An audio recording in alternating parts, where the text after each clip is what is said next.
नमस्कार दोस्तों, एक बार फिर स्वागत है आप सभी का बड़के गुरुजी ऑनलाइन टीचिंग क्लासेस में। आज का जो हमारा टॉपिक है वो एक ऐसा मुद्दा है जो आपके किसी कंपटीशन में तो नहीं आने वाला है, लेकिन किसी कंपटीशन से कम भी नहीं है।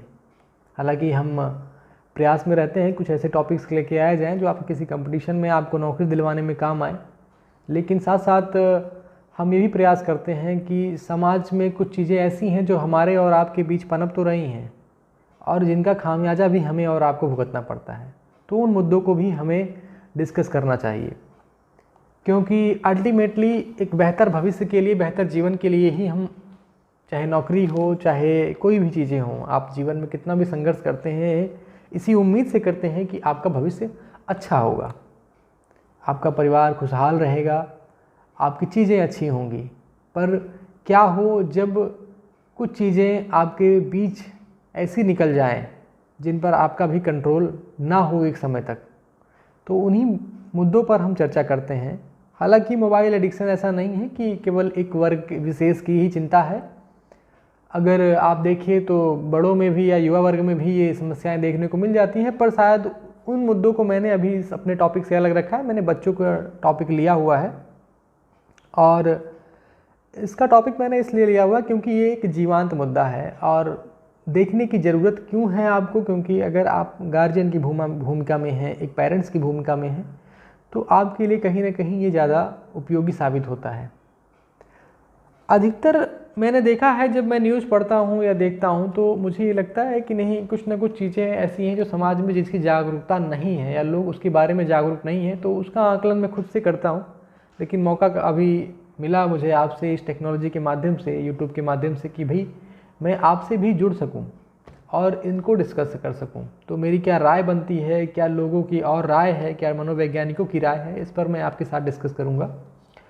लेकिन सबसे पहले जो मैंने आपको बताया कि एक जीवंत मुद्दा है, आपने देखा होगा आपके घर में, पड़ोस में या आपके रिलेटिव में कहीं ना कोई बच्चा मिल जाएगा जो मोबाइल से खेलता हुआ मिलेगा। आपको खेलता हुआ मिले, चाहे उसके पास मोबाइल हो, वो मोबाइल के साथ सोता हो, मोबाइल के साथ उठता हो, मोबाइल के साथ ही उसकी दिनचर्या जुड़ी हुई है, या फिर मैं यूँ कह लूँ कि वो पूरी तरीके से मोबाइल एडिक्ट हो रखा है।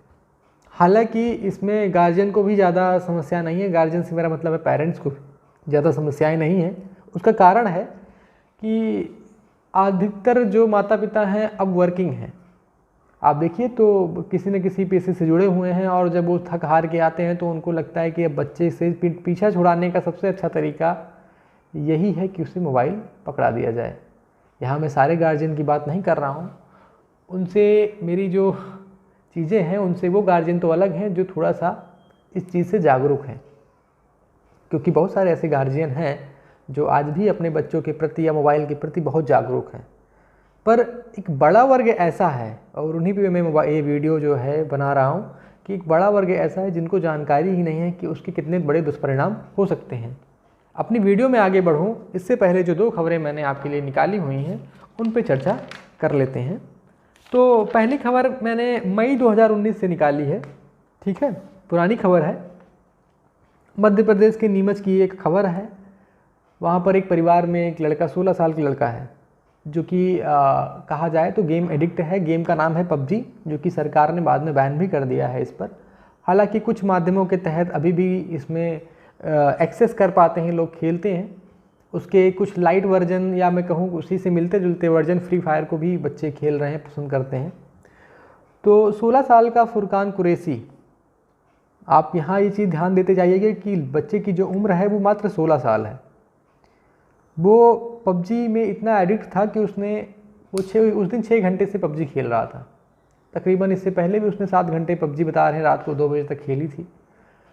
परिवार को शायद इसके इतने बड़े खतरे का अंदाज़ा नहीं था कि जो उसका आगे होने वाला था। उस खतरे का अंदाज़ा होता तो परिवार और सख्ती से पेश आता, लेकिन परिवार ने उतनी सख्ती नहीं दिखाई।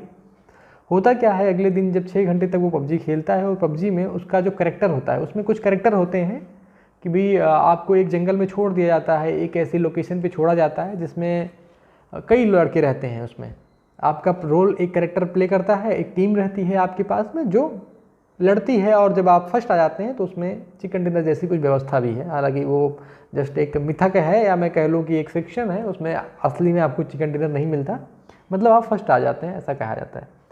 तो उसमें लड़ाई की जाती है, आपके पास गोला बारूद असलहे होते हैं, आप उसमें लड़ते हैं, जीतते हैं और खुशियाँ मनाते हैं। यही उस गेम का सार है। तकरीबन 2-2, 3-3 घंटे तक लोग उसमें बिता देते हैं। फुरकान 6 घंटे से वो गेम खेल रहा था और किसी कारणवश उसका जो कैरेक्टर था वो मारा जाता है, बम फेंकने से या कुछ भी किसी कारणवश।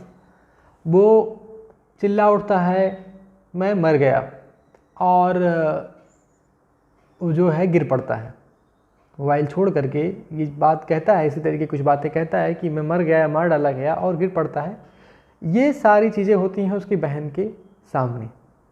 फुरकान कुरैशी की जो बहन है उसके सामने ये सारी चीज़ें होती हैं। बाद में उसे अस्पताल ले जाया गया तो वहाँ पर डॉक्टर ने बताया कि नहीं, ये तो हार्ट अटैक से जो है इसकी मृत्यु हो चुकी है और ये अब मृत घोषित कर दिया गया है।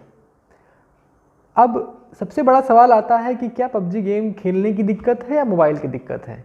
अधिकतर लोगों को लगता नहीं कि पबजी ख़राब था, अच्छा वो सरकार ने बैन कर दिया, पर ऐसा कुछ नहीं। ये पबजी तो था ही, साथ साथ में उसके जो मोबाइल का एडिक्शन था, गेम का एडिक्शन था, वो भी एक कहीं ना कहीं खतरनाक लेवल पर था। होता क्या था, जब इसके बारे में थोड़ी शोध की गई तो वैज्ञानिकों ने बताया कि जब भी कोई कैरेक्टर में लड़का 6 घंटा या 7 घंटे से उस गेम को खेल रहा है तो अपने आप को क्या कर लेता है, उस कैरेक्टर से एकदम कनेक्ट कर लेता है। यानी उस कैरेक्टर को अगर कुछ भी हो रहा है, वो गिर रहा है, चोट खा रहा है, तो वो सोचता है कि ये मैं गिर रहा हूँ, मैं चोट खा रहा हूँ। और अंतोगत्वा होता है कि जब वो मार दिया जाता है तो उसको लगता है कि मैं मर गया। तो इतना वो उसको कनेक्ट कर लेता है अपने रियल लाइफ से कि वो जो है उसकी जान पर बनाती है। दूसरी घटना भी एक मैं आपको बता देता हूँ, जून 2022 की है, हाल ही की घटना है, ज़्यादा पुरानी घटना नहीं है। इसमें एक 16 साल के बच्चे ने अपनी माँ को पिस्टल से जो है, मतलब बंदूक से जो है गोली मार दी। किस लिए मार दी? इसलिए मार दी कि उसकी माँ ने उसे पबजी खेलने से मना किया। हालांकि इसके और भी कई सारे एंगल थे। उसकी पहले भी माँ से अनबन थी, 2 बार माँ से लड़ाई करके घर से भी भाग गया था। 2 दिन पहले जो है उसमें कुछ ऐसी भी न्यूज़ निकल कर के आई थी कि भाई इससे पहले 2 दिन पहले भी उस पर चोरी का इल्ज़ाम माँ ने लगाया था और माँ हमेशा उससे रोक टोक लगाती थी। पिता उसके एक फ़ौज में है जो कि आसनसोल में अभी शायद नियुक्त हैं, वेस्ट बंगाल आसनसोल में। तो कहने का मतलब था कि ये भी खबर उससे मिलती जुलती, मैंने 2 खबरें ली। और ऐसा नहीं ये केवल 2 ही खबरें हैं, मोबाइल के चलते जो ये आपको इस तरह की खबरें मिलेंगी उनसे पटा पड़ा हुआ है पूरा इंटरनेट। आप खबर देखते रहिए और बढ़ते रहिए। पर इन 2 खबरों के अलावा मैं आप अगर बात करूं आगे चल करके कि मैं किस मुद्दे पर आपसे बात करने वाला हूं, तो ये खबरें तो थी जो पबजी गेम को लेकर के थी, कहीं उसके इर्द गिर्द मिल गई आपको, लेकिन ऐसा नहीं है। मोबाइल एडिक्शन बच्चों में आपने देखा होगा कि 1.5 साल 2 साल तक के बच्चों में भी देखने को आपको मिला होगा। 1.5 साल से लेकर 2 साल तक के बच्चों में आप देखते होंगे मोबाइल दे दीजिए वो चुप हो जाएगा। और ये काफ़ी आसान तरीका लगता है माँ बाप को या पेरेंट्स को, ठीक है, उनसे छुटकारा पाने का, जैसा मैंने आपको बताया। अब आपको एक सबसे इंटरेस्टिंग चीज़ ये समझने की ज़रूरत होगी कि भाई ये हुआ कैसे, ठीक है। मोबाइल का जो एडिक्शन है, बच्चों ने उस चीज़ को देखा, तुरंत चुप हो गए, ठीक है, और आप उसको देते चले गए, लेकिन वो क्या प्रभाव डाल रहा है उसके बारे में बात करते हैं। तो पहले मैं आपको इसके साइंटिफिक तरीके की बात बताऊं। साइंटिफिक तरीके की अगर मैं बात बताता हूं तो आपको ये जानना होगा कि जो बच्चों में जो सिनेप्स की संख्या होती है वयस्कों की तुलना में दुगना होती है। अब आप पूछेंगे सिनेप्स क्या होते हैं? सिनेप्स होते हैं जो मस्तिष्क में, ब्रेन्स में आपकी न्यूरॉन्स को जो है जोड़ते हैं, जिनके तहत आप जानकारियाँ इकट्ठा करते हैं, सीखने की आपकी जो क्षमता होती है। तो यानी वयस्कों की तुलना में, हमारी तुलना में जो 1.5 से 7 साल के बच्चे होते हैं उनमें सिनेप्स की संख्या दोगुनी होती है। इसको क्रिटिकल पीरियड कहा जाता है। मतलब इस दौरान जो है बच्चे दोगुनी या मैं कह लूँ बहुत ज़्यादा क्षमता से सीखते हैं सामने वाली चीज़ों को। अब जो ये क्रिटिकल पीरियड है इसमें क्या होता है कि मोबाइल की एंट्री होती है। मोबाइल की एंट्री होती है नेट के साथ में। एक बच्चे को आपने इंटरनेट पकड़ा दिया और मोबाइल पकड़ा दिया, अब आपने उसके सामने पूरी दुनिया खोल दी, ठीक है। वो यूट्यूब हो आपका, चाहे आपका कोई किसी भी चीज़ में आप देख रहे हो, आजकल यूट्यूब तो फेमस है, वो उसमें क्या चीज़ें देख रहा है क्या नहीं देख रहा है आपको कोई जानकारी नहीं। क्या स्क्रॉल कर रहा है, क्या देख रहा है, क्या उसे जानकारी पसंद आ रही है, आपको इससे कोई लेना देना नहीं है।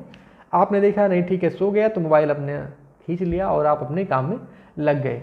लेकिन आपको ये समझना चाहिए कि जिस बच्चे को आपने मोबाइल दिया उसने उस इंटरनेट के माध्यम से वो भी चीज़ें देखी जो उसको नहीं देखनी चाहिए थी, वो भी चीज़ें सीखी जो उसे नहीं सीखनी चाहिए थी।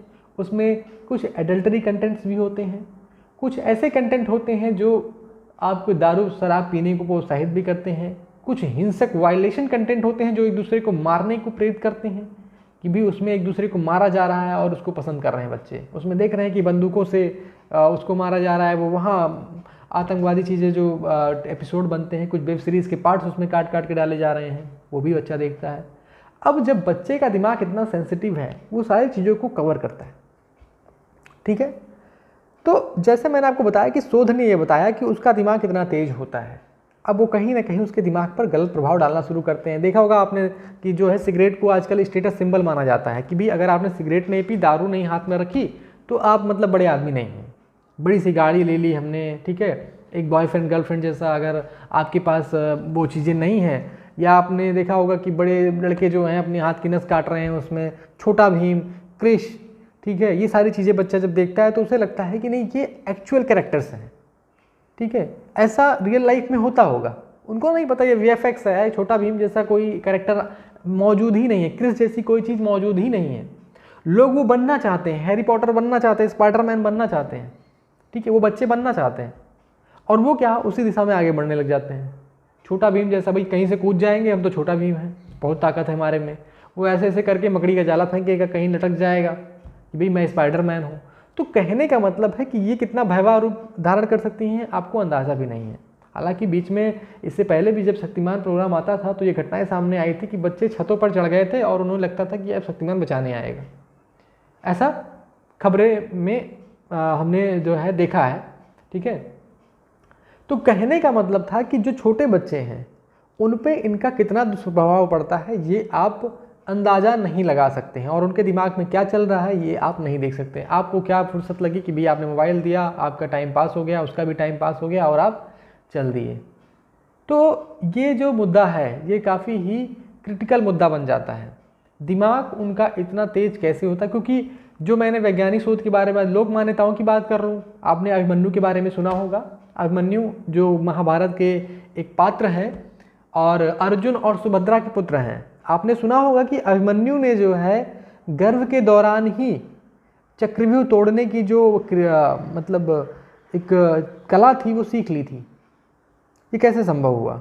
क्या ये वैज्ञानिक तौर पर पॉसिबल है या नहीं है? हालांकि ये एक लोक मान्यता ही है, लोग कहते हैं ऐसा, लोगों ने सुना है, हमने भी सुना है इस तरीके से, लेकिन हमने कहीं ना कहीं देखा है कि कुछ ना कुछ स्वभाव उसमें परिलक्षित जरूर होते हैं।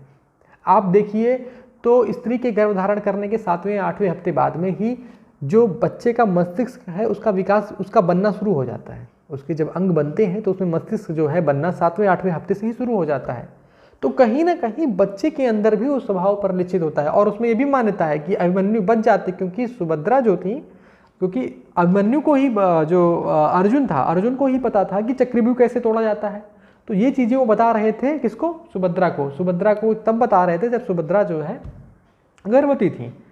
अब चूँकि अभिमन्यु को ये सारी चीज़ें तो वो बता देते हैं कि भाई अब अंदर कैसे जाना है, तोड़ना कैसे है। अभिमन्यु को नहीं, सुभद्रा को बताते रहते हैं, लेकिन सुभद्रा क्या है, आधे में ही सो जाती हैं, जिससे वो पूरा नहीं सुन पाते। तो ये लोक मान्यता चली आ रही है। इसका खंडन भी बहुत लोग करते हैं, कहते नहीं ऐसा नहीं था, उनको श्री कृष्ण के द्वारा या अभिमन्यु के द्वारा बहुत सारी चीज़ें आकी आती हैं, लेकिन कहीं ना कहीं ये भी एक टॉपिक वहाँ से निकल करके आता है।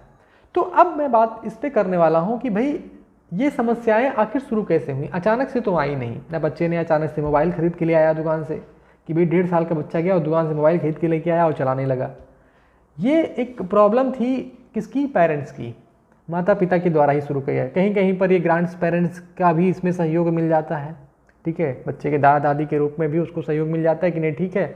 और बच्चों को ये पता होता है कि ये चीज़ें कैसे लेनी है, तो वो उठा पटक करके, नोच घसोट करके किसी तरीके से आपसे मोबाइल ले ही लेगा, ठीक है। तो अब ये समस्या अगर आ ही गई है तो बाद में लोग क्या करते हैं, कंप्लेन करते हैं या जाते हैं डॉक्टर के पास में कि बच्चा खा नहीं रहा है, सो नहीं रहा है, या इसमें कुछ दिक्कतें आ गई हैं, इसमें मानसिक जो है कुछ इसके ऊपर समस्याएं पैदा हो गई हैं।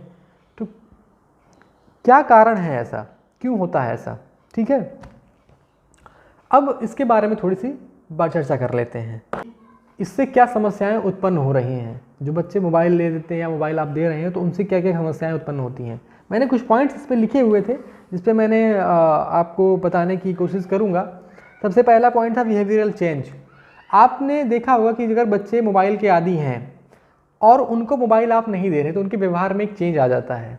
ठीक है, वो उस मोबाइल को पाने के लिए किसी भी हद तक जा सकते हैं। वो अपने आप को भी मतलब अगर चोट पहुंचानी हो तो अपने आप को भी चोट पहुंचा सकते हैं। यानी कि आप सोचिए कि वो मोबाइल उनके लिए इतना ज़रूरी हो गया है कि वो अपने आप को भी चोट पहुंचाना शुरू कर देंगे। वो अपना सर पटकने लग जाएंगे, वो लोटने लग जाएंगे। ठीक है, या मोबाइल में अगर कुछ ऐसी क्रियाएं उन्होंने देखी है तो उसके थ्रू भी अपने आप को परेशान करेंगे या आपको परेशान करेंगे। किसी तरीके से मोबाइल आप दे दीजिए तो एक व्यवहारिक चेंज आपको देखने को मिलेगा। ठीक है, दूसरी बात होती है रेडिएशन इफेक्ट की। जब भी बच्चे, आपने देखा होगा रेडिएशन इफेक्ट, आपने रोबोट जो 2.0 मूवी देखी होगी तो आपने देखा होगा किस तरीके से उसमें जो है पक्की राज करके एक कैरेक्टर जो है निभाया है अक्षय कुमार जी ने। तो कहीं ना कहीं वो भी पॉइंट एक निकल करके आता है कि क्या जो ये पक्षी हैं वो रेडिएशन से गायब हो रहे हैं। जी बिल्कुल, क्योंकि आप भी देख सकते हैं कि गौरैया जो हमारे आपके घरों में पहले देखने को मिलती थी वो रेडिएशन का ही मार से जो है गायब हो चुकी है।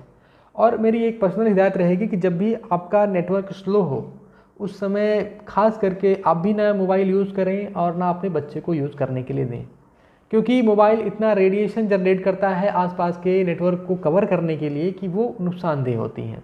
फिर भी कुछ चीज़ें ऐसी आ गई हैं SAR वैल्यू, जो के बारे में मैं चर्चा नहीं करूँगा। SAR वैल्यू जैसी चीज़ें आप देख करके मोबाइल लीजिए ताकि वो आपको पता रहे कितना रेडिएशन उससे हो सकता है, या उसमें जो रेडिएशन है वो विद इन लिमिट ही होना चाहिए।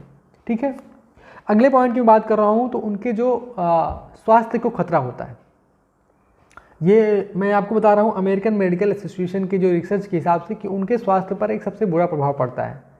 वो बच्चे स्वास्थ्य कम होते हैं उनकी अपेक्षा जो मोबाइल नहीं यूज कर रहे हैं। उसका कारण क्या था कि जब आप उनको खाते समय या उनको सोते समय, क्योंकि उनकी नींद डिस्टर्ब हो रही है, उनका खाना डिस्टर्ब हो रहा है, ठीक है, तो वो किसी एक चीज़ पे, पर्टिकुलर चीज़ पे फोकस नहीं कर रहे हैं और जिससे उनके स्वास्थ्य पर बहुत ही बुरा प्रभाव पड़ता है, यानी वेरी बैड इफेक्ट। ठीक है, वो इतना बुरा प्रभाव पड़ता है कि उनका विकास भी कहीं ना कहीं बाधित होता है इन सब की वजह से। दूसरा नेक्स्ट पॉइंट अगर बात करूं तो मेमोरी लॉस के बारे में। मेमोरी लॉस क्यों होता है? क्योंकि वो क्या करते हैं कि अपने दिमाग को शांत कर लेते हैं। शांत करने से मेरा मतलब ये था कि ऐसा नहीं मोबाइल का दिमाग का यूज नहीं करते हैं, वो अपने दिमाग को किसी एक पर्टिकुलर जगह पे लगा देते हैं। उनको लगता है कि ये मोबाइल है, इसमें ये सीरियल है या चाहे जो भी चीज़ें हैं, वो अपने को दिमाग को उसमें कन्वर्ट कर लेते हैं। मतलब एक तरीके से कि भी मैं इसमें एक कैरेक्टर हूँ और देखो मैं ऐसे कर रहा हूँ। वो अपने आप को रिप्लेस कर लेते हैं, छोटा भी समझ लेते हैं वहाँ पर, और कहीं ना कहीं फिर वो बाहरी दुनिया से क्या हो जाते हैं, डिस्कनेक्ट हो जाते हैं। तो वो चाहे पढ़ेंगे तो उनमें पढ़ाई में क्या है उतना ध्यान लगेगा नहीं, तो उनकी मेमोरी क्या होती है, धीरे धीरे लॉस होने लगती है। ठीक है, अनुचित व्यवहार, ये भी एक पॉइंट निकल करके आता है कि अनुचित व्यवहार। आपने देखा होगा कि बच्चों को अगर आप मोबाइल के लिए मना कर दीजिए या कुछ कर लीजिए तो वो किस तरीके से उसका व्यवहार आपके सामने निकल करके आता है। या मोबाइल अगर वो देख रहा है तो उसमें क्या चीज़ें सीख रहा है, क्या चीज़ें नहीं सीख रहा है, उससे शायद वो कल को सिगरेट या दारू शराब जैसी चीज़ें कुछ ही सेवन करने लग जाए, क्योंकि उसने देखा है उसमें। ठीक है, तो ये सारी चीज़ें आपने देखा होगा। नींद और पढ़ाई पर नकारात्मक प्रभाव पड़ता है। उसकी नींद पर अगर आपने मोबाइल दे दिया उसको, तो वो क्या रात में कई घंटे तक मोबाइल देख रहा है, जिससे क्या होती है, आँखों का जो एक संकुचन होता है, बोला जाता है उसको, क्योंकि भाई नींद पूरी नहीं हो रही है, तो वो उसकी या तो पढ़ाई भी साथ में हो पाएगी और उसके हेल्थ पर भी क्या जाएगा, बुरा प्रभाव जाता है। ठीक है, विज़न प्रॉब्लम, ये तो आम प्रॉब्लम है, ये सबके लिए है। बच्चों के लिए ज़्यादा क्रिटिकल इसलिए आती है क्योंकि उनकी मांसपेशियाँ कमज़ोर होती हैं उस समय पर। तो आपने देखा होगा अधिकतर बच्चे जो है क्या बचपन में चश्मे तो लगे हुए आ रहे हैं, लेकिन कुछ के चश्मे जल्दी लग जाते हैं। तो ये विज़न इफेक्ट का भी बहुत बड़ा रोल है इसमें। ठीक है, अब जो एक मैंने आपको बताया था, एक रिसर्च ने ये प्रूव किया है कि भाई जो बच्चे का दिमाग होता है वो वयस्कों की तुलना में 60% ज़्यादा विकिरण सोचता है, यानी रेडिएशन ज़्यादा कंजप्शन करता है। ठीक है, ये मैं आपको बता रहा हूँ अमेरिकन मेडिकल एसोसिएशन का ही डाटा बता रहा हूँ कि उनका जो दिमाग है वो 60% से ज़्यादातर, हम जितना हम सोचते हैं हमारा दिमाग उतना परिपक्व हो चुका होता है शायद, और उनका जो दिमाग होता है वो 60% से ज़्यादा विकिरण सोखता है। इसीलिए मोबाइल देना शायद उनको किसी खतरे में डालने से कम नहीं है। ठीक है, चलिए अब ये सारी समस्याएं यहाँ पर बहुत सारी लिस्ट बना रखी है मैंने, तो मैंने कुछ आपके इम्पॉर्टेंट टॉपिक ही आपसे डिस्कस किए हैं और मुझे नहीं लगता कि इससे ज़्यादा टॉपिक फिर मैं इसलिए डिस्कस करूँ कि नहीं ज़्यादा बताऊँगा तो आप लोग ज़्यादा थोड़ा सा उसके लिए ज़्यादा वो एक्टिव हो जाएंगे। तो ये पॉइंट मेरे हिसाब से आपके बच्चे के लिए काफ़ी हैं और बहुत सारे पॉइंट्स हैं यहाँ पर मैंने देखा है, शोध बताते हैं या चीज़ें मैंने जब मोबाइल से इंटरनेट से आप जाएंगे तो आपको बहुत सारी जानकारियाँ मिलेंगी। पर अभी तो मैंने आपको प्रॉब्लम्स बताई, इनका सॉल्यूशन क्या हो सकता है? क्या इनका सॉल्यूशन भी है कि भाई चलिए ठीक है यार, बच्चा मेरा अब दिक्कत में आ चुका है या एडिक्शन हो गई जाने अनजाने में, हमें जानकारी नहीं थी इन चीज़ों की, तो अब क्या किया जाए? देखिए, अगर आप उसकी लत अभी से दूर करना चाहते हैं तो कहीं ना कहीं सबसे पहला काम, देखिए समझाने का कोई विकल्प नहीं है इसमें। मैंने जो भी पॉइंट्स लिखे हैं ना, इसमें समझाने जैसा कोई विकल्प नहीं है कि आप उसको बुलाइए कि बच्चा यहाँ आओ, ऐसा है कि मोबाइल नहीं यूज़ करना चाहिए, मोबाइल से ये हो जाता है, वो हो जाता है, वो हो जाता है। वो आप उसको 1 घंटा नहीं, पूरे 1 दिन समझाइए, वो नहीं मानेगा। वो क्या करेगा, वो आप समझा के इधर से निकलेंगे, उधर से मोबाइल लेके फिर निकल आएगा। कहने का जो मेरा मतलब है कि आपके समझाने से उस बच्चे पे कोई प्रभाव नहीं पड़ने वाला। वयस्कों में हो सकता है प्रभाव पड़ जाए, लेकिन बच्चों में नहीं पड़ेगा। अब वो प्रैक्टिकल को ज़्यादातर फॉलो करते हैं। जैसे बच्चे को बताओ कि भाई नहीं, वो आप दिया मत पकड़ो, दिया अगर देखा होगा आपने किसी पर, दिवाली भी थी अभी हाल ही में, तो दिया मत टच करो, वो नहीं, ज़बरदस्ती टच करेगा और जब वो एक बार जल जाएगा वहाँ पर तो उससे लगेगा नहीं अब नहीं टच करना है। ठीक है, तो प्रैक्टिकली ज़्यादा समझता है। ठीक है, ऐसा इसलिए नहीं कह रहा हूँ कि भाई मैंने अनुभव किया है, ऐसा मैं इसलिए कह रहा हूँ कि मैंने देखा है कि आप कितना भी समझा लीजिए बच्चे को, वो नहीं समझने वाला है। इसलिए आपको एक दूसरा मेथड अपनाना पड़ेगा, प्रैक्टिकल मेथड।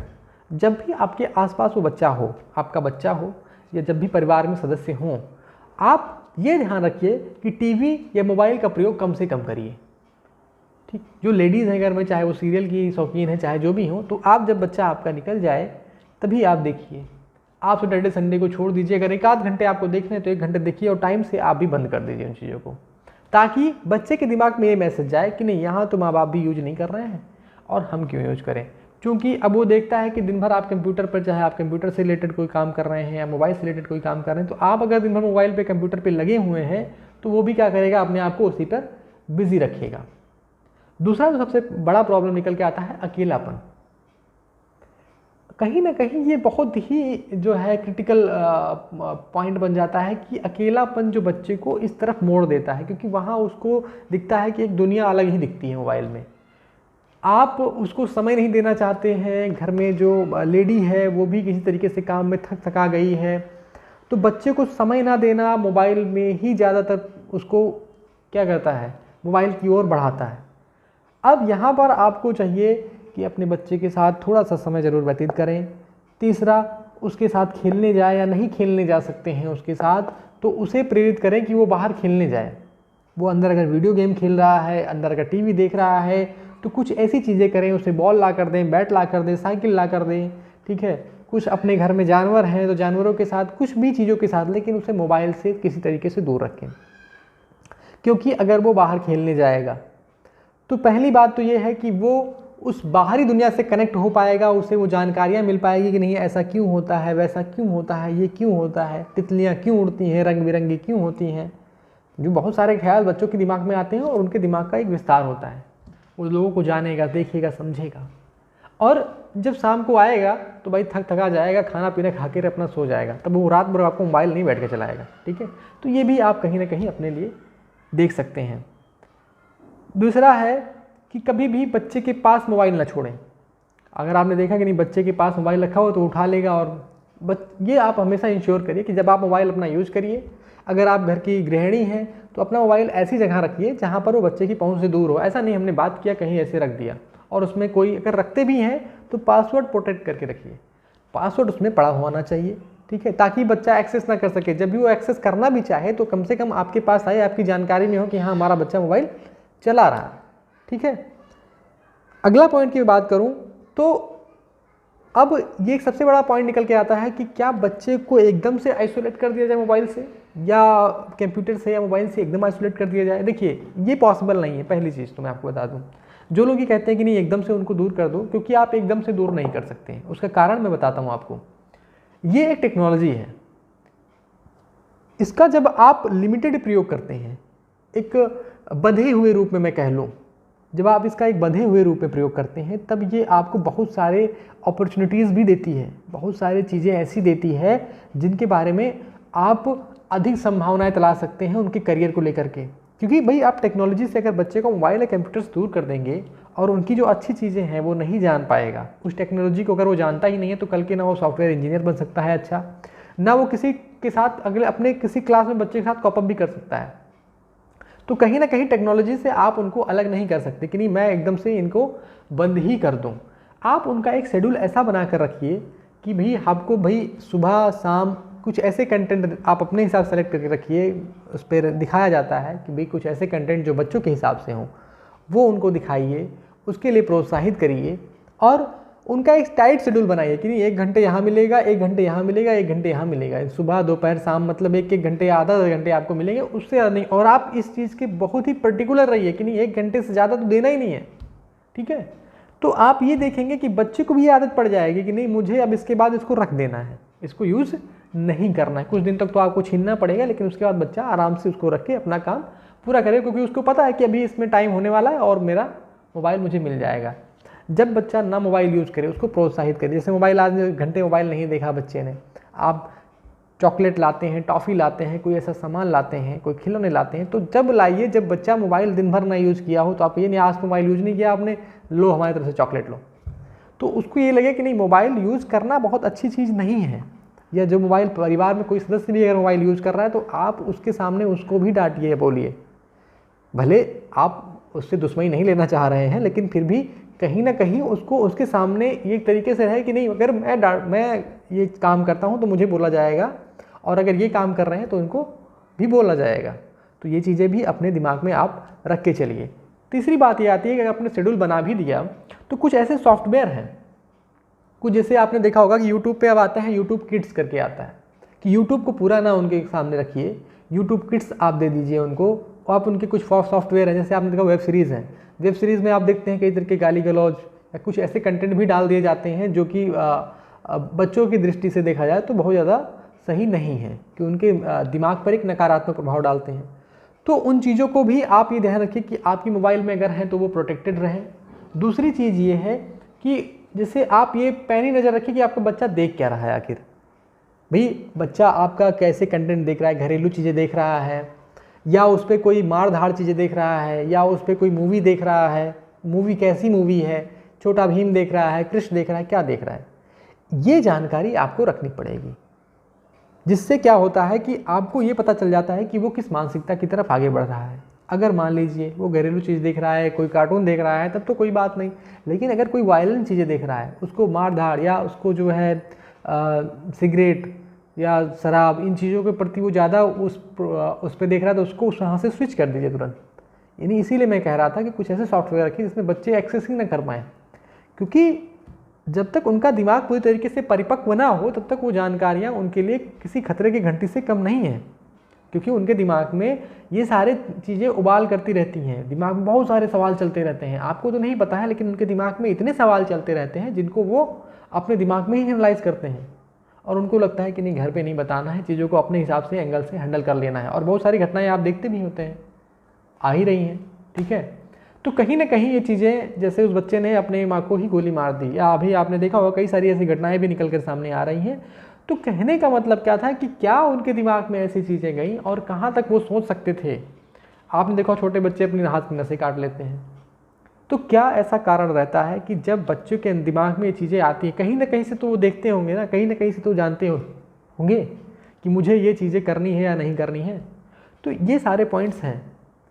आप ये भी ध्यान रखिए कि जब भी आप अपने बच्चे को कोई खिलौना ला करके दें या कोई चीज़ ऐसी ला करके दें, तो उसके भी पॉजिटिव और नेगेटिव इम्पैक्ट आपको दिमाग में चलने चाहिए। आप ये देखिए कि नहीं बच्चा मेरा बंदूकें मांग रहा है, बस दिवाली तो अलग बात है कि भाई चलो पटाखे फोड़ने के लिए बंदूक चाहिए, लेकिन वो ये देख रहा है कि नहीं मुझे अब बंदूक की ही कलेक्शन करनी है, मुझे इस टाइप की बंदूक चाहिए, मुझे उस टाइप की बंदूक चाहिए। तो आपको भी देखना पड़ेगा कि इस मानसिकता की तरफ आगे बढ़ रहा है। कहीं ना कहीं आपके उसकी जो ये 7 साल का क्रिटिकल पीरियड है, चाहे वो 15-16 साल का भी एक पीरियड निकल करके आता है उसके सामने, आपको तब तक उसके पास बैठना पड़ेगा, देखना पड़ेगा, उसकी एक बहुत ही अच्छी केयर करनी पड़ेगी।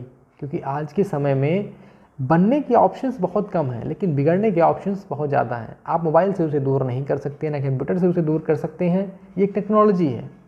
लेकिन हाँ, अगर आप स्मार्ट हैं, अगर आप एक अच्छे पेरेंट्स हैं, अगर आप अच्छे माता पिता हैं, तो इस बात की गारंटी है कि आपका बच्चा भी एक अच्छी शिक्षा आपके थ्रू ग्रहण कर सकता है। क्योंकि ये जो सारे पॉइंट्स मैंने बताए हैं, ये समाज में आपको अच्छे तरीके से जीने के लिए या अच्छा समाज बनाने के लिए प्रेरित करता है। ऐसा नहीं है कि हमने बस हमारी जिम्मेदारी वही थी कि नहीं ठीक है बच्चा है, उसको पढ़ाने के लिए इसने अच्छे स्कूल में भर्ती करा दिया, फीस दे दी, यहीं पर हमारी जिम्मेदारियां ख़त्म नहीं हो जाती हैं। एक गार्जियन के तौर पर आपकी जिम्मेदारियां बच्चे के जब तक वो बाल्यावस्था में है, जब तक वो खुद इंडिपेंडेंट नहीं होता, एक वयस्क के तौर पर नहीं आ जाता, उसके अंदर अपनी समझ नहीं आ जाती, तब तक आपको ये चीज़ें उस पर एक पैनी नज़र बना करके रखनी पड़ेगी। आई होप आपको ये जानकारी पसंद आई होगी। अगर आपको जानकारी पसंद आए तो आप इस जानकारी को अपने दोस्तों के साथ भी साझा कर सकते हैं और चैनल को लाइक और सब्सक्राइब कर सकते हैं। धन्यवाद।